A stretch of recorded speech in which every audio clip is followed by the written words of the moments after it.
Salmo 23. O Senhor é o meu pastor, nada me faltará. Deitar-me faz em verdes pastos. Guia-me mansamente a águas tranquilas. Refrigera minha alma.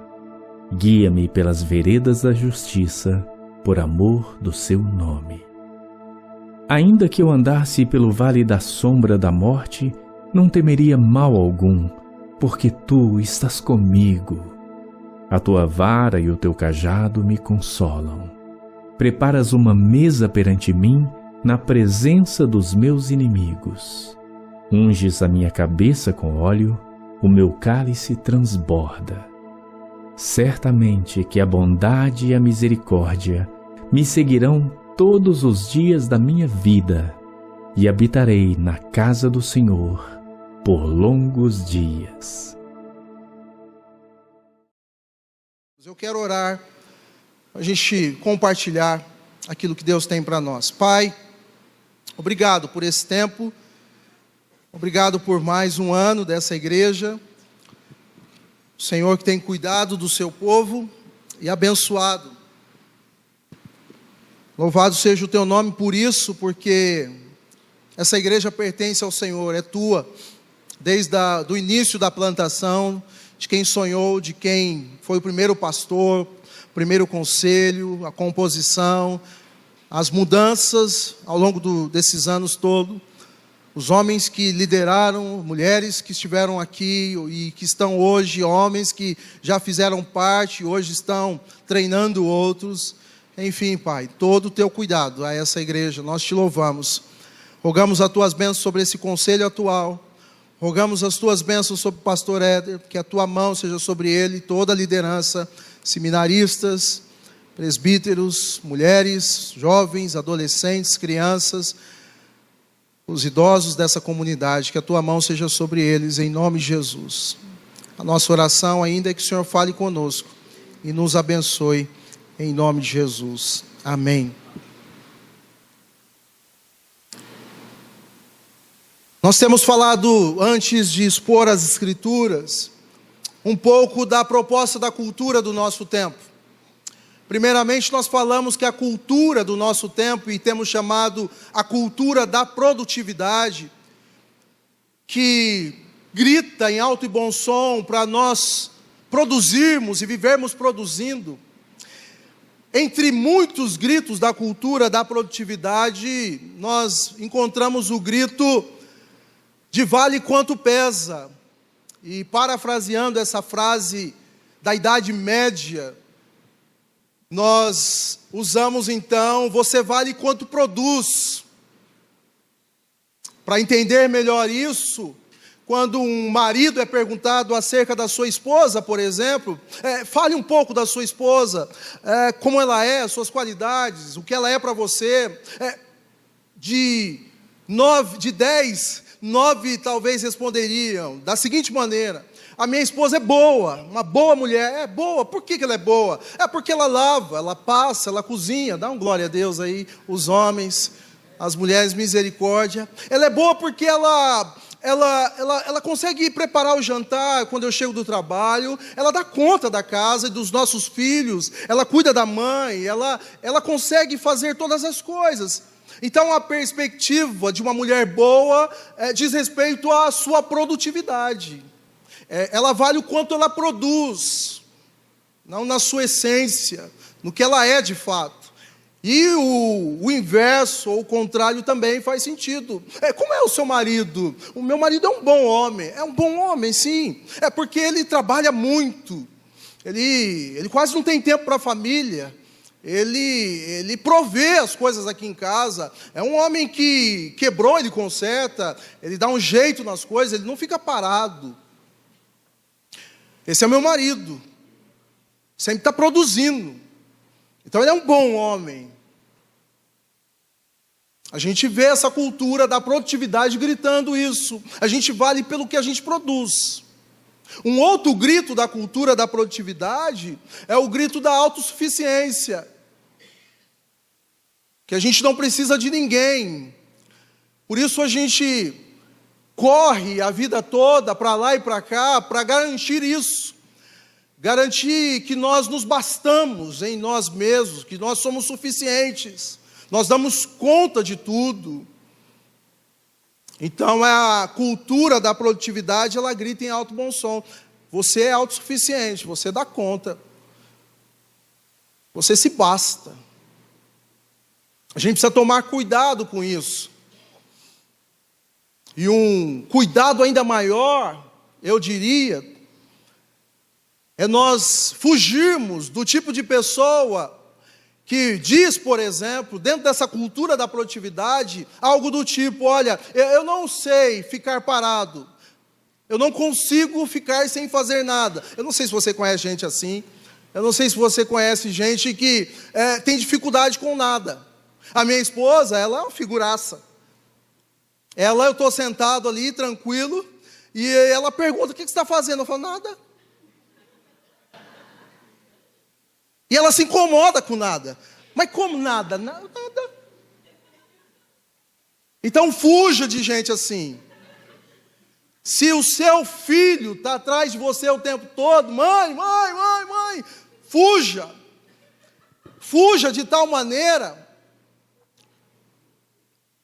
que, se for necessário, façam esse tipo de oração: Senhor, cega o meu filho por alguns tempos. Eu sei que você ia falar misericórdia. É claro que não, né? Para que ele não me veja sentada aqui. Eu estou tranquila. Senhor, cega o meu esposo por um tempo. Que esse homem não me veja, não me acha. E o contrário também é verdade. Senhor, cega a minha esposa, que ela não me veja nesse tempo. A minha às vezes passa: está fazendo nada. Eu estou aqui sentado. Mas como nada? Tem gente que não entende isso. O nada incomoda, o nada é desconfortável, não para você, mas para os outros. Eu posso, às vezes, tomando café, e a igreja lá já está acostumada, que eu sempre coloco: faça pequenas pausas. Aí você vê lá: está fazendo o quê? Não, mas por que você está aí? Você está tomando café essa hora? É a vida boa. Eu falei: irmão, deixa eu sossegado. Alguns ainda acabam exagerando, apelando, né? Quase que querendo dizer, de alguma maneira: pastor não faz nada, né? Por isso você está aí. Então nós vivemos essa cultura da produtividade. O último grito, antes do grito de amanhã que eu vou falar, esse foi de domingo passado, que é o sermão de hoje, que é o grito que a cultura da produtividade nos diz, que é o grito de: nunca é suficiente. Nunca é suficiente.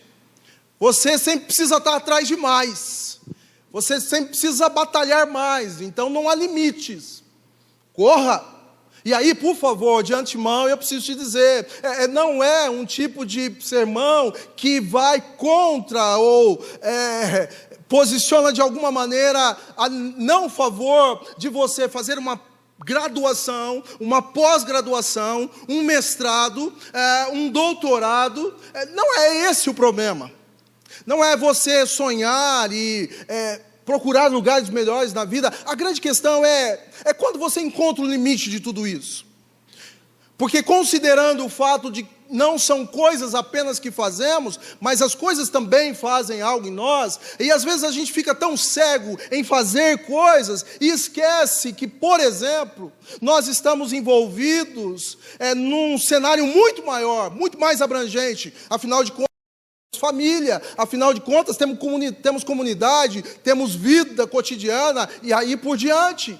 A gente não contabiliza isso. A gente vê um mundo muito limitado e acaba fazendo tantas coisas, se esquece que algumas coisas estão sendo comprometidas, talvez seu casamento, e aí por diante. O pastor Eugene Peterson também, na sua biografia, esse ano é meu ano de ler biografias, eu comecei lendo a dele, e pasmem vocês, mas ele falando do pai, um açougueiro, na sua época. O pastor Eugene Peterson, ele vai trabalhar com o pai, porque o pai era um tipo workaholic da vida, viciado em trabalho, não voltava para casa, trabalhava o tempo todo. E ele então, antes de ser pastor, ele se torna açougueiro, não porque ele quis se tornar açougueiro, mas para estar com o pai, para se relacionar com o pai, para ouvir o pai, para ouvir a sua voz, para estar perto dele, porque o pai não volta para casa. E pasmem ainda vocês, mas não de forma íntima, a sua mãe, a mãe do pastor Jenny Peterson, usava o pastor Jenny Peterson quase que um seu marido, não de forma íntima, mas como um ouvido, apresentando ao pastor Jenny Peterson suas lamúrias, suas tensões, suas tristezas, e ele então diz na sua biografia que ele passou a ser um ouvido da mãe, mas numa perspectiva matrimonial, como se fosse um marido, não um filho. Então nunca é suficiente. A gente precisa sempre estar correndo atrás das coisas. Essa cultura da produtividade vai gritando. Nunca é suficiente a gente assistir 3 episódios da série Netflix da vida. Nada contra. Mas a gente quer maratonar. A gente não diz, lá em casa toda sexta-feira é sessão cinema. A gente tem isso na nossa agenda. É um clássico às sextas-feiras. Você vai me ligar, eu vou estar assistindo um filme com a minha família. A gente faz pipoca. Mas se um de nós não dizer de alguma... Pastor, bora dormir. A gente vira à noite. Tem mais alguém assim, igual a gente, ou só a gente? Alguém precisa dizer, opa, basta. Deu 4 episódios, bora gente... E às vezes, gente, a gente pega uns filmes, umas coisas doidas, né? Que deixa a gente, sabe, sem graça, sem pés. Você termina a ver a letrinha. Filme ruim. Aí fica os 3 lá na sala. Eu, Samuel, minha sogra está dormindo. Eu, Samuel e Adriana, minha esposa. Madrugada, mas você entendeu? Você viu, matou e, sabe? Matou e a gente não entendeu. O outro, mas e aquele lá? Não tem basta, não tem parou, não tem um limite para a dona de casa, para a mulher que fica em casa, para limpar a sua casa. Ela quer dar conta de tudo. Ela se esquece de que ela vai ter demandas no matrimônio. Quando o marido chegar, ela vai ter demandas com o filho e etc. Eu disse para as mulheres da nossa comunidade, quando eu palestrei para elas, um encontro de mulheres, eu ensinei elas a limpar a casa. Eu falei, por que vocês limpam tudo num dia, gente? Dá uma glória a Deus aí, as mulheres. Será que vocês não podem limpar 3 cômodos? Vou fazer a cozinha hoje, mas bem feita. E o quarto, ou os quartos, vou dar conta. Amanhã eu pego a sala. Lá em casa a gente faz isso. Eu tenho um mentor, o pastor Edinho, o pastor Éder conhece. Cada 15 dias eu encontro com ele, eu falo, ele me dá algumas dicas. Ele fala, cara, no dia da sua folga, não usa nem copo para você lavar. Lá em casa, na minha folga, a gente usa copo descartável, gente. Oh, que extremo, né? Funciona. A gente não cozinha, a gente pega um negócio lá para comer, a gente se movimenta o menos possível e descanso. A gente precisa levar esse negócio a sério. Então, a cultura da produtividade vai dizer isso. Nunca é suficiente. E aí ela se sustenta numa frase antiga que eu adaptei do pensamento de Robert Killen, que você conhece bem, mas com adaptação você vai certamente lembrar. A cultura do nunca é suficiente, que a produtividade sustenta, ela diz o seguinte...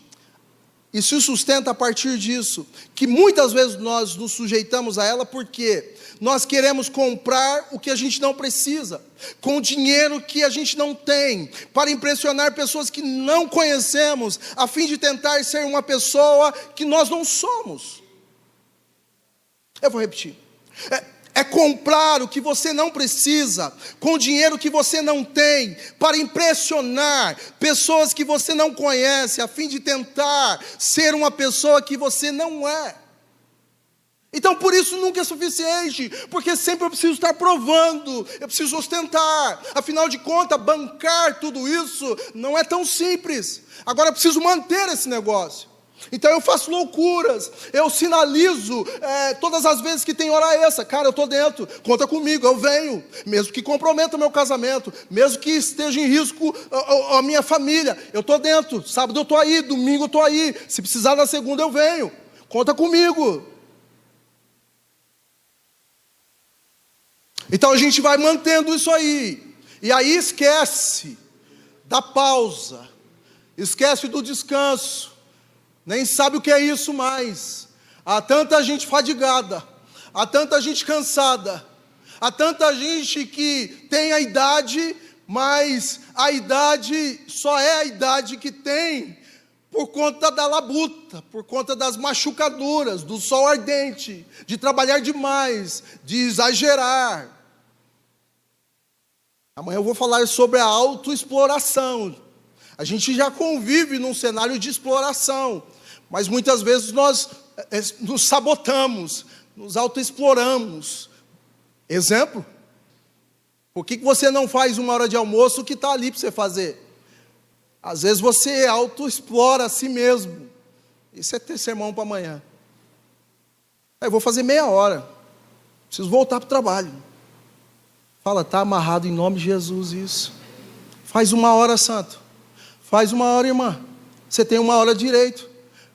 Se tem uma sombra lá no seu trabalho, vai para debaixo da árvore. Não tem esse negócio de comer que nem doido. Esse doido, desculpa a palavra. A minha esposa come assim, ela faz um barulho. Eu olho e falo, irmã.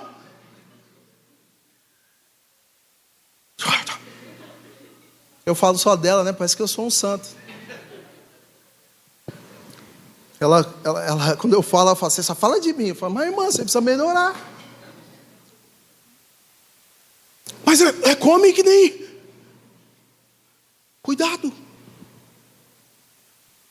Então essa é a cultura do nosso tempo.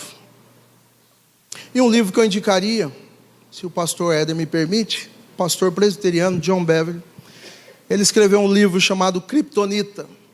O nome é sugestivo, certamente remete ao super-homem. Quantos se lembram disso? Levanta a mão, por favor, senão vão pensar que eu sou mais velho de todo mundo aqui. Quem já assistiu o Super-Homem, Mulher Maravilha, amém, gente? Por favor, senão... o que é isso? Não, é Super-Homem. Meu filho, às vezes eu falo umas coisas e falo, pai, o que é isso? Fala, irmão, vai assistir lá no YouTube que tem lá.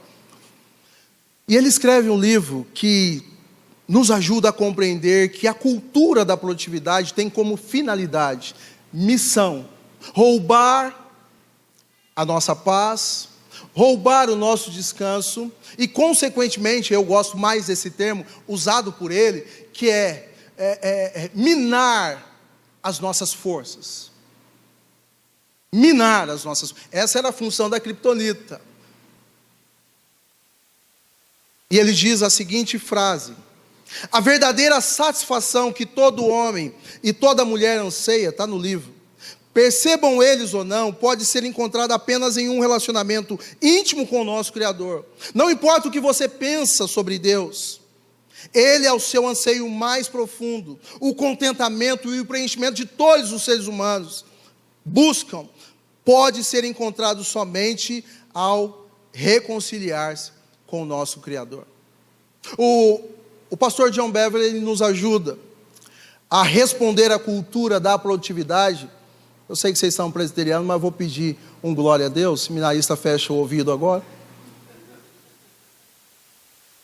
Eu sei que a cultura da produtividade o tempo todo grita, mas o pastor John Beverly, e já nós vamos ver as escrituras que fazem coro, aliás, a voz dele faz coro com a palavra de Deus, sobretudo, mas em uma apenas palavra, ele diz que nós podemos sucumbir e não sermos sucumbidos pela cultura da produtividade com uma disposição de contentamento. Não, eu vou repetir. Estou acabando, gente, segura aí. Dá um glória a Deus assim, abençoado. O pastor John Beverly, fazendo coro com as escrituras, ele diz que a resposta para a cultura da produtividade não é outra senão uma disposição no meu e no seu coração de contentamento. Oh, glória a Deus! Se existe uma coisa que a cultura do nosso tempo que grita, trabalhe, nunca é suficiente, é eu e você dizer: eu estou feliz com o que eu tenho. Eu sou grato a Deus pelo que eu tenho. Se Deus, na sua infinita graça e bondade, como Ele faz, segundo o apóstolo Paulo, na sua carta aos Filipenses, Deus faz muito mais do que pedimos ou pensamos, Ele quiser me dar, amém. Mas Deus sempre se compromete com aquilo que nós necessitamos. E tão somente isso, é o Deus que considera o maná para o dia, é o Deus que considera o pão nosso de cada dia, é o Deus que provê todas as coisas, que põe sobre a nossa mesa aquilo que nós necessitamos, o Deus fiel, que supre cada uma das nossas necessidades. Então, contentamento. Quantos aqui tem nessa noite contentamento no seu coração? Senhor, Tu és maravilhoso. Sobre o salmo, ou o autor e o salmo, escrito por Davi, próximo à sua ascensão, ou sua colocação como um rei de Israel, conduzido por Deus a estar neste lugar, nesse posto. Davi escreve esse salmo, mas nós conhecemos a história no livro de 1 Samuel, capítulo 16, como tudo isso iniciou. Quem escreve o Salmo 23 é alguém que agora chama de pastor, alguém que sabe o que é ser pastor, porque ele foi pastor de ovelhas.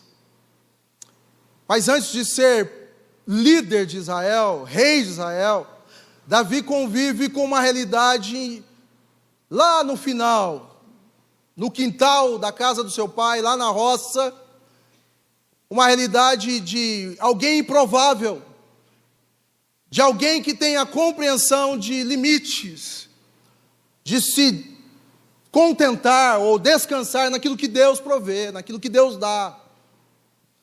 Jessé, seu pai, recebe em sua casa Samuel, profeta de Deus, um homem de Deus.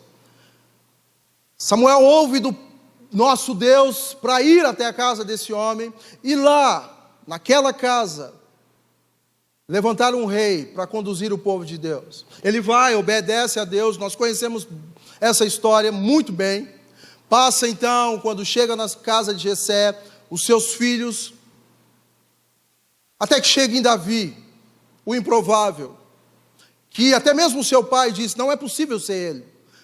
Quando Samuel pergunta se não tem mais ninguém, depois de ter passado uma lista e examinado todos, ouvindo de Deus: não é esse, não é esse, não é esse. Então ele pergunta: tem mais algum? E o pai diz: tem Davi, está lá no fundo, está cuidando, ele é pastor de ovelhas, ele está cuidando das ovelhas. Mas não é possível que é ele. Porque se não é esses robustos que passou por você, Davi não é. Chama Davi. Ele vem, e aí então a voz de Deus diz: é esse, unge a rei. 1 Samuel capítulo 16, está tudo ali. Samuel então unge Davi a rei do povo de Deus. E muito próximo desse momento, acontecimentos sequentes, ele escreve esse salmo. Um salmo que traz elementos que ele estava acostumado a conviver: ovelhas, pastagens, rios, águas tranquilas, passos verdejantes. Ele escreve não agora como um pastor, mas ele intencionalmente, ele se submete, e aí para mim é uma clara decisão e certa decisão de proteger o seu coração da cultura do seu tempo, e que também ecoa para nós hoje. Proteger o seu coração dizendo: não, agora, de forma intencional, eu digo que o Senhor é o meu pastor. Eu me submeto à condição de ovelha. E para quem não sabe, vale a pena dizer que a ovelha é diferente da cabra. A cabra, ela tem independência, ela é corajosa, ela vive por si mesmo, tem autossuficiência.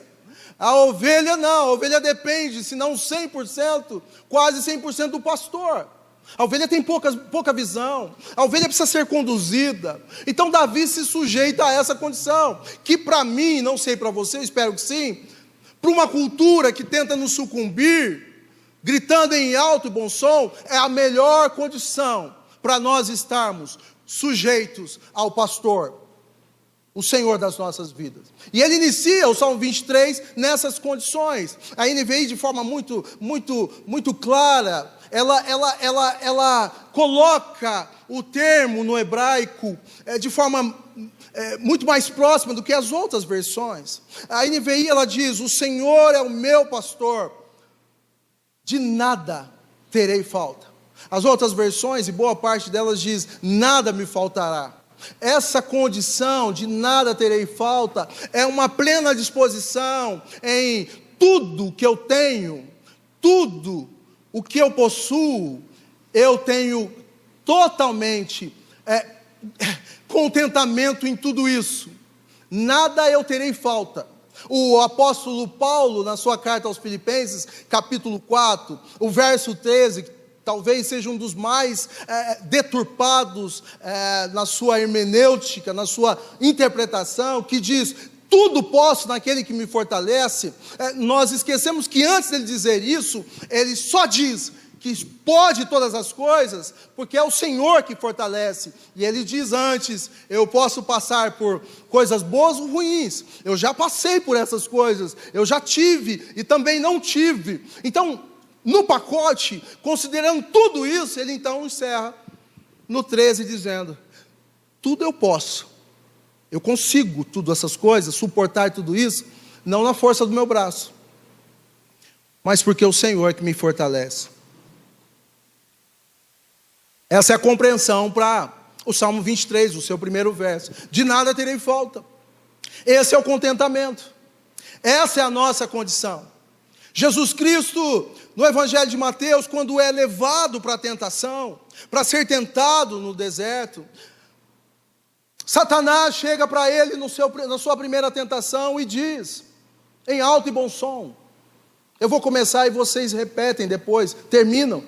Satanás diz: se você está vendo tudo isso, a cultura da produtividade dizendo, nunca é suficiente, você está vendo tudo isso. Se você, falando para Jesus, prostrado me adorar, eu te darei tudo isso, porque nunca é suficiente, você precisa de mais.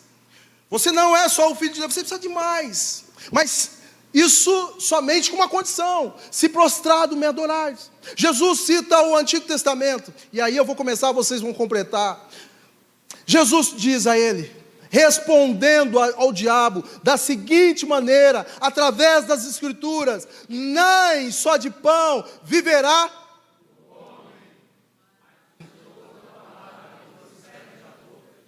Amém, gente?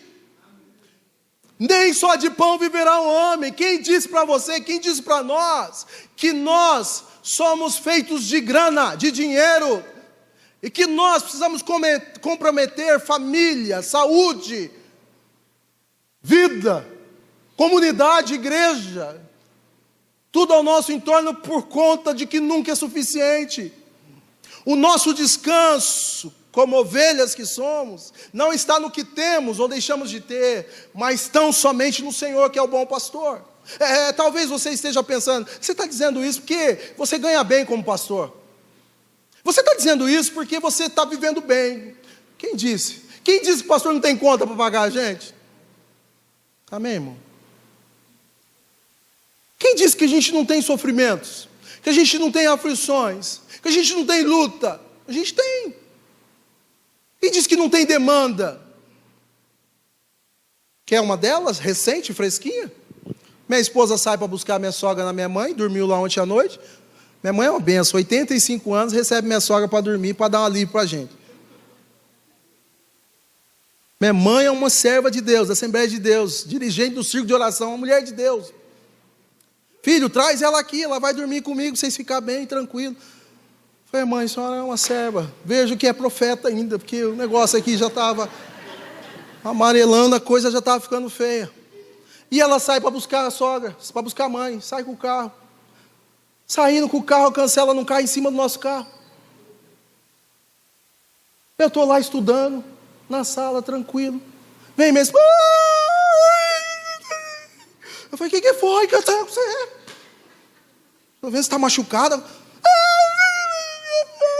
Você vai viajar com o carro. Eu falei, calma, irmã. Calma. Tem alguma esposa assim? Eu sou a minha. Calma. Você está bem? Estou bem. Tem alguma coisa, algum arranhão? Não, estou bem. Foi só no carro? Foi. Peguei uma fita isolante, está lá, depois você olha.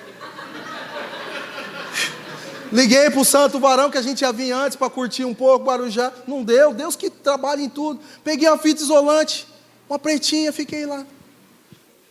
Falei, inimigo, você não vai se divertir hoje, não. Você está na roça comigo hoje. Eu não vou, sabe? Amanhã eu vou pregar sobre celebração. Da importância na cultura da produtividade de a gente celebrar. Amanhã eu vou falar sobre isso. Satanás falou, agora eu quero ver ele celebrar. Eu falei, não, filho. Né, Cleitinho? Está ali. O meu carro, louvado seja Deus, que ele pode, o retrovisor ficar paradinho ali, ele move o espelho. Perdeu o espelhinho, estou vendo tudo. Enxergo só de um olho, esse aqui é o bom.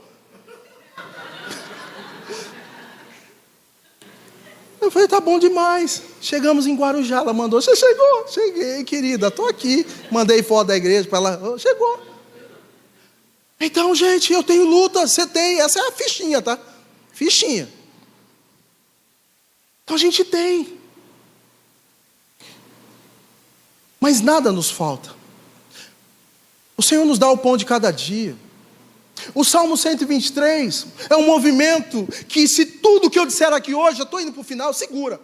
Se tudo que eu falar aqui hoje você não compreender nada, grave o movimento do Salmo 23. Não é um movimento antropocêntrico, um movimento em que o homem corre atrás das coisas como um louco, freneticamente, uma espécie de paranoia. Não, é um movimento em que Deus corre em nosso favor. É mais ou menos assim, se você não entendeu, é mais ou menos assim para os mais antigos, o dirigente do louvor vai saber disso, daquele...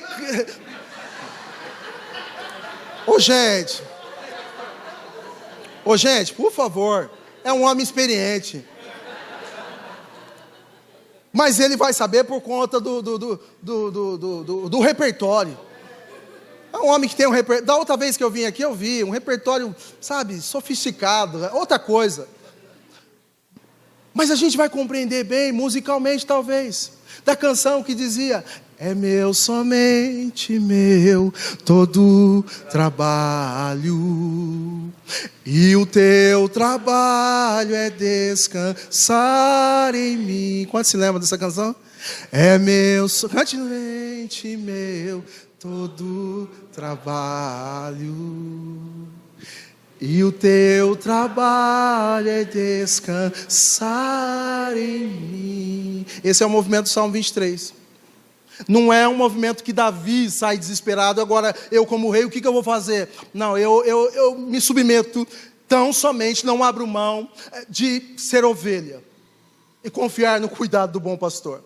Ele escreve o Salmo 31 nessas perspectivas, nessa condição, dizendo: Senhor, meu coração não é soberbo. O Salmo 131, 3 versos. Eu não busco, eu não corro, eu não vivo desesperado e não caio na cilada da cultura da produtividade. Afinal de contas, o seu nome estava sendo gritado pela cidade. Ele é maravilhoso, ele é bom, ele será um bom rei. Não, eu não caio nessa. Eu não vou cair nessa armadilha. Pelo contrário, diz o Salmo 131, eu fiz calar e sossegar a minha alma como uma criança desmamada no colo da sua mãe, e diz: espera Israel no Senhor, tão somente nele. Então Davi, apesar de muitos defeitos que ele tem, que a gente conhece bem, uma coisa ele se protege: da cultura da produtividade.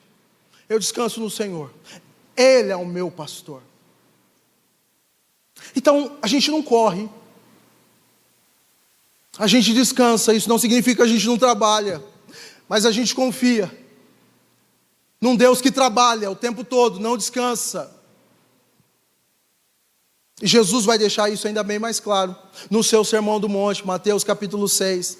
O verso 32, ele diz: vocês não se preocupem. O verso anterior ele diz: vocês não se preocupem, não andem ansiosos pelo que comer ou vestir. Eu sou o vosso Pai, que cuida de vocês. Cuido das aves do céu e dou a elas o que comer. Assim também para as folhas do campo, para as árvores, eles têm com o que se vestir. Quanto mais vocês, que são filhos. E aí ele diz o verso 32, aí sim, Mateus capítulo 6, o verso 32, ele diz: sabe quem corre atrás dessas coisas, que nem loucos? São os gentios e os pagãos. É eles quem correm atrás. Vocês não. Dá um glória a Deus aí. Vocês são filhos, vocês não precisam ficar correndo atrás disso. Eu sou o pai de vocês, eu cuido de vocês. São os pagãos que correm atrás disso. Aí o 33 ele encerra, forma clássica. Eu vou começar, vocês vão continuar. Vocês sabem bem. Buscai primeiro.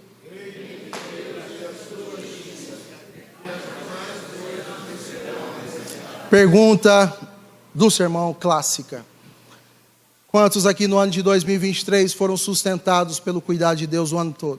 Amém.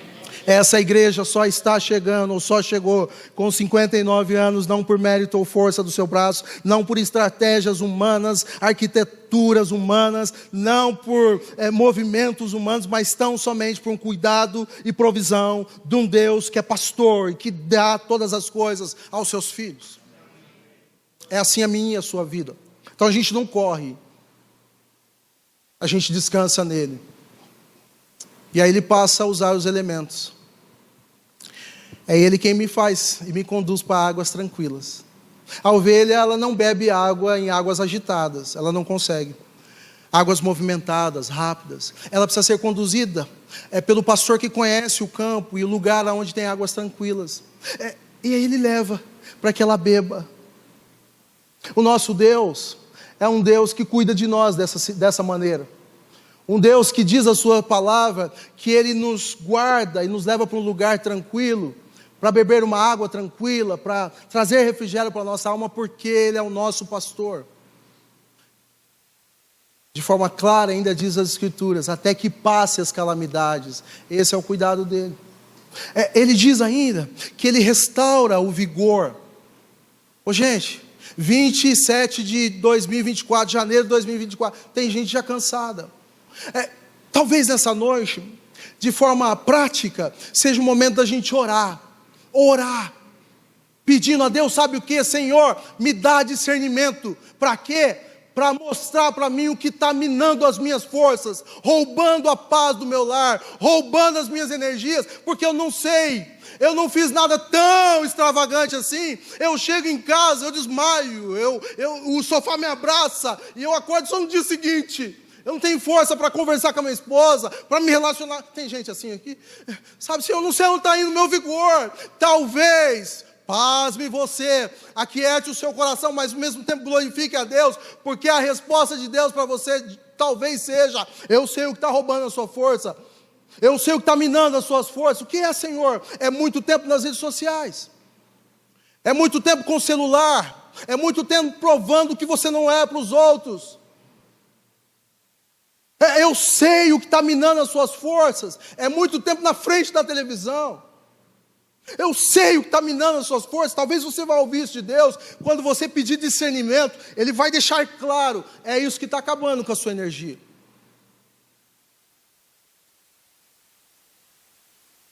Mas nós podemos confiar no seu cuidado, que Ele restaura o nosso vigor.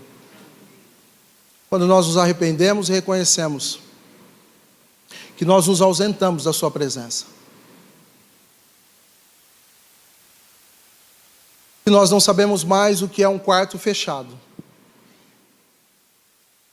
de oração. Ele guia-nos pelas veredas da justiça por amor do seu nome. Ele nos conduz. E essas veredas da justiça, nesse contexto, são caminhos planos, longe dos perigos, longe dos lobos e dos animais selvagens. É Ele quem nos conduz. A semelhança do Salmo 139, os últimos versos: Senhor, vê se há em mim algum caminho mau, conduz-me para o caminho eterno. E é Ele quem nos protege, a semelhança do Salmo 90. Se porventura desviarmos, fugirmos da sua presença, mesmo ali, em lugares que não deveríamos estar, mesmo fazendo o que não deveríamos estar fazendo, Ele é quem cuida de nós. Ele também prepara para nós um banquete à vista dos nossos inimigos, aqueles que zombam e olham para nós dizendo: a situação que você está vivendo não está coerente com a sua fé ou com o Deus que você professa. O Senhor nos prepara um momento em que Ele se manifesta como Senhor e Deus, nos protegendo com o seu cajado e nos guiando.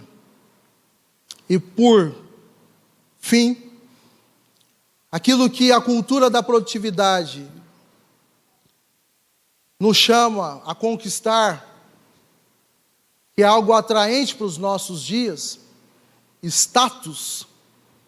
O Salmo 23 diz que o Senhor nos honra e faz transbordar o seu cálice. Nos honra ungindo com óleo. Essa é a realidade do contexto judaico, de que os anfitriões recebiam os convidados, ungindo a cabeça deles com óleo, numa demonstração de honra. Eu não sei você, mas talvez a grande maioria das pessoas nos nossos dias, pasmem vocês, correm atrás de fama, de sucesso, de status, e fazem isso a qualquer custo, de qualquer maneira, nem que se necessário for puxar o tapete de alguém. Eu queria que você recebesse uma palavra hoje, do seu coração. Você que está numa empresa já há muitos anos, você que talvez esteja aqui nessa comunidade há muitos anos e talvez esteja dizendo: Senhor, estou aqui já há 59 anos, não tem gente assim eu acho aqui, amém, por isso, 30 anos, 20 anos, e eu nunca li um versículo lá em cima. Senhor, estou nessa empresa há tantos anos e até agora ninguém me viu. Por favor, aguarde no Senhor, espere no Senhor, porque todo movimento antropocêntrico que vai em busca de um lugar, de uma posição de status, não é coerente com o Evangelho. É Deus quem nos conduz para um lugar de honra, então espere nele. O seu chefe vai te chamar. Eu esperei um amém assim.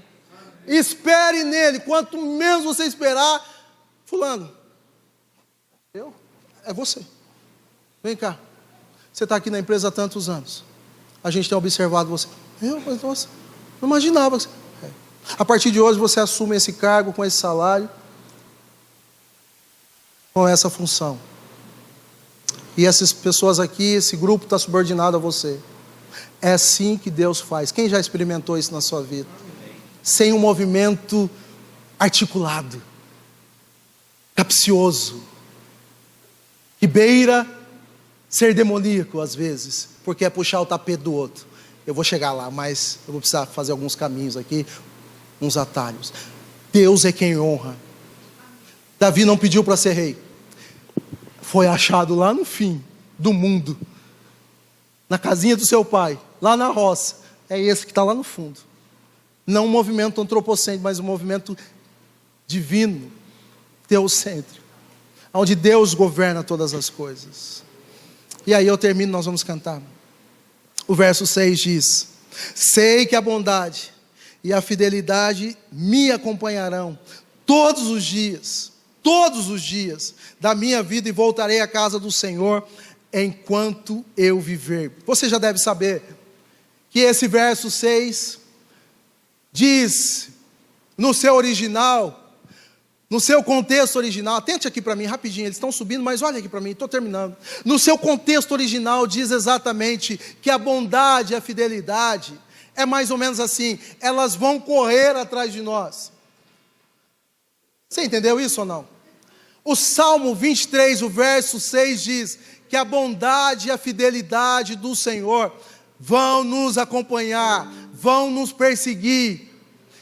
É um Deus que corre atrás de nós com bondade e fidelidade. Quantos aqui todos os dias tem essa bondade e a fidelidade do Senhor logo cedo, durante o dia, durante a noite?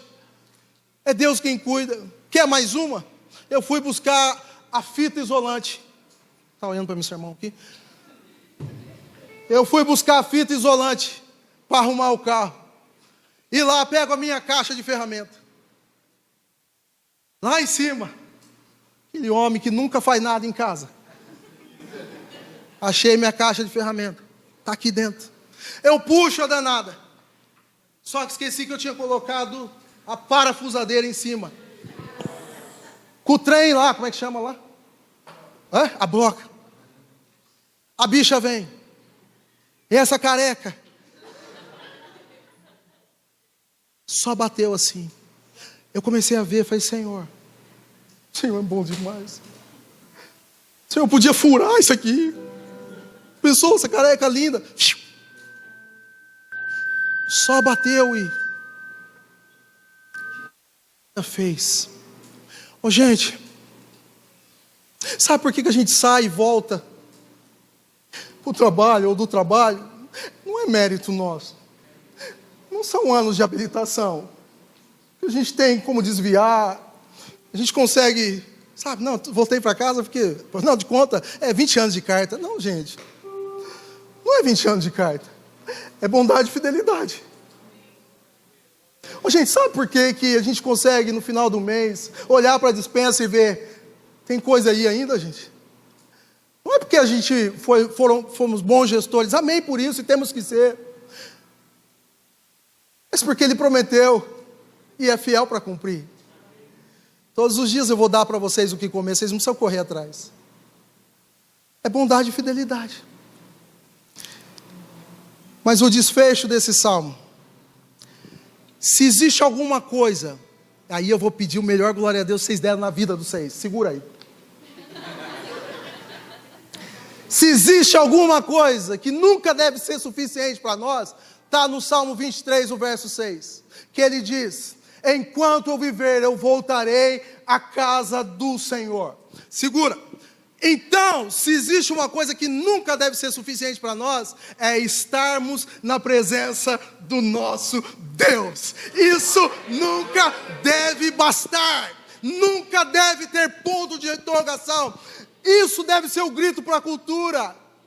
Você já deve ter ficado em algum momento da sua vida no quarto de oração em que você saiu, você falou, nossa, passou tanto tempo, não sabia. Querida, nossa, me perdi no tempo orando. Quem já fez isso? Amém. O Salmo 23, o verso 6. A reflexão para casa, para templo, é presença de Deus. Então, se existe uma coisa que não deve bastar na nossa vida, não deve ter limite na nossa vida, é estarmos na presença dEle. Afinal, essa é a realidade que nós vamos vivenciar como cantamos. De um dia estarmos com Ele, essa é a nossa vida. De total adoração, de eterna adoração. Porque fomos criados para isso. Eu quero encerrar, como tem encerrado lá, se você me permite. Lendo junto com vocês. Por favor, se der para projetar. Para a gente ler numa versão só. 1 Timóteo capítulo 6. 1 Timóteo capítulo 6. Dá um sinal para mim aí se vai dar. Amém. Os versos 8 a 10. Eu te convido a se colocar de pé e nós vamos ler juntos. Aqui eu encerro. Vamos ler juntos. 1 Timóteo capítulo 6, os versos de 8 a 10. Eu vou até tirar o microfone para ouvir sua voz e a nossa voz. Vamos lá juntos? Por isso,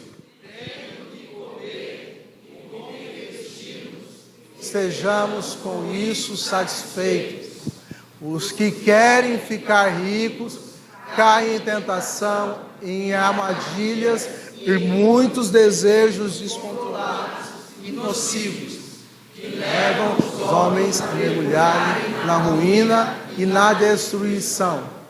Pois o amor ao dinheiro é a raiz de todos os males. Algumas pessoas, por cobiçarem o dinheiro, desviaram-se da fé e se atormentaram com muitos sofrimentos.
Senhor, obrigado por essa noite, noite de festa, de celebração, mês de celebração, por mais um ano dessa igreja.